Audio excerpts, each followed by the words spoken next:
Je me présente. Je suis Louis. J'habite à Gerance. J'ai 81 ans. Et voilà, ma situation jusqu'à présent, comme à peu près tout le monde, il y a des hauts, il y a des bas. Mais je dirais une seule chose. J'ai pas, et ça me donne beaucoup de peine. J'ai pas connu ma maman. Et jusqu'aujourd'hui, je la sens. Et cet amour d'une maman divine, que ça vienne du ciel, ça me, vraiment, ça me fait beaucoup de la peine. Heureusement qu'un an après, papa, ou 2 ans après, je crois, qu'il a trouvé quelqu'un. C'était ma seconde maman. Que son âme repose en paix. C'était quelque chose de merveilleux. Il m'a considéré plus qu'un fils. Quelque chose de merveilleux.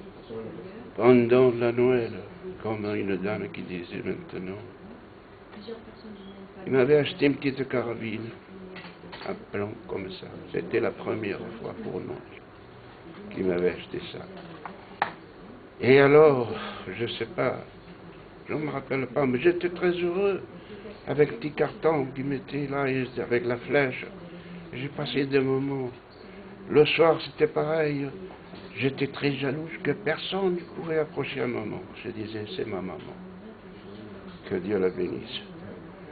Et alors, et puis voilà, les années, le temps, ça fait beaucoup de choses. Ça fait mettre toutes les idées en place, et au fur et à mesure, on oublie.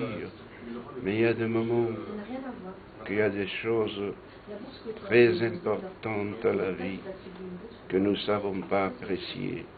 C'est que lorsqu'on perd cette vie, cette maman. Allez. Et voilà des choses comme je viens de dire. Les parents, il n'y a pas de prix. Évidemment, le papa, d'accord. On aime, d'accord, c'est tout à fait normal. Mais une maman, il n'y a pas de prix. Il n'y a pas de prix. C'est un respect absolu. C'est un... Alors j'arrivais avec mes enfants, ma belle-mère, ma femme, et là j'avais 7 enfants. Et j'avais 10 francs à la poche. Et encore? Alors comment on fait? Vous arrivez dans un petit pays que vous ne connaissez pas. Avec 10 francs en poche, vos enfants, mon Dieu. Heureusement que, voilà, ma belle-mère, il avait une petite pièce dans ce petit village. Petite pièce. Et puis, puisque ça arrivait le soir comme ça, je dis, on ne peut pas, on va y aller. Alors la mémé nous dit, ben, oh, venez avec nous. Venez, vous allez vous arranger. Nous sommes allés, nous sommes passés la nuit. Et ensuite, quelques jours, ma femme, il a été dans les... Parce qu'il n'y avait rien à manger, il n'y avait pas d'argent. Dans les épiciers, l'épicerie, dans la boulangerie, comme tout.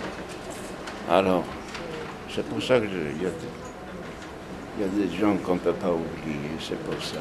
Heureusement, des braves gens partout. Que Dieu les bénisse. Il y a tout ce qu'il faut.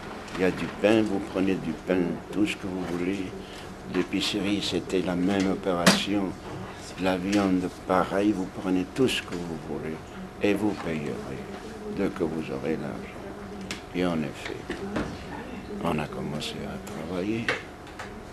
Et il y avait un cousin que... Et là, vous êtes reparti dans la poissonnerie ou non? Non. Je suis parti dans un autre métier. Un autre métier, bon, ça vient du ciel. J'ai appris dans la tapisserie d'ameublement. Et à l'époque, on faisait beaucoup de sommiers avec des ressorts qu'on appelait des ressorts. On appelle des petits ressorts qu'on faisait à l'époque. Et puis beaucoup de matelas en laine. Et on a appris, quelqu'un m'a appris à faire tout ce travail-là. Et pendant 6-7 mois, presque un an, j'ai pris le métier. Et je me suis dit, maintenant, il faut que... Parce que nous, justement, soi-disant, associé, pas associé, merci. Je dis, bon, tu m'apprends et puis c'est tout, si tu veux. En effet, il m'a pris à peu près. Dans un an, on n'apprend pas grand-chose, mais comme j'avais cette grande volonté d'apprendre, parce que j'avais une famille à respecter, je devais manger et vivre, donc c'était mon devoir de faire ce qu'on doit faire un homme. C'est tout, je n'avais pas de ce chemin. Je me suis appliqué, et voilà, qu'après je suis parti seul, je dis voilà, ce monsieur, je dis voilà. Je te remercie. Et c'est devenu votre métier. Et c'est devenu mon métier. Et à partir de là, je vivais comme un prince, parce que ça rapportait bien. D'accord. Facilement, je gagnais ma vie facilement. Et vous l'avez fait jusqu'à la, vous avez fait Jusqu'à la retraite. Jusqu'à la retraite. Ouais, D'accord. Jusqu'à la retraite. D'accord. Et à partir de là, je puis bâtir une grande maison. Payer les études à vos enfants. Et les études, tous, ils ont voulu, jusqu'à 16, 17 ans. Lorsqu'ils m'ont dit, papa, je ne pourrais pas continuer, ça ne sert à rien. Ouais. Bon. C'est pas des scolaires. Non, tous ils ont été pareils. Ils ont été très gentils avec moi. Ouais. Ils m'ont aidé beaucoup si j'ai avancé. Si c'est que j'ai fait une grande maison de l'ordre de 350 mètres. Et avec 2000 mètres de terrain planté de tout avec mes propres mains que je plantais. Et tout ça, ça n'avait pas venu du ciel, carrément comme ça, un coup de magique. Il fallait travailler et respecter ce que vous faites et être sérieux ce que vous dites. Pas de mensonges. Et puis, les mensonges, je ne dirais pas. La réalité simplement. C'est tout. Faire la réalité, la vérité, il n'y a pas de prix. Vous êtes... Ça coûte, c'est pénible, mais vous êtes toujours gagnant. Je vous remercie beaucoup, M. Santiago. C'est moi, madame. C'est moi.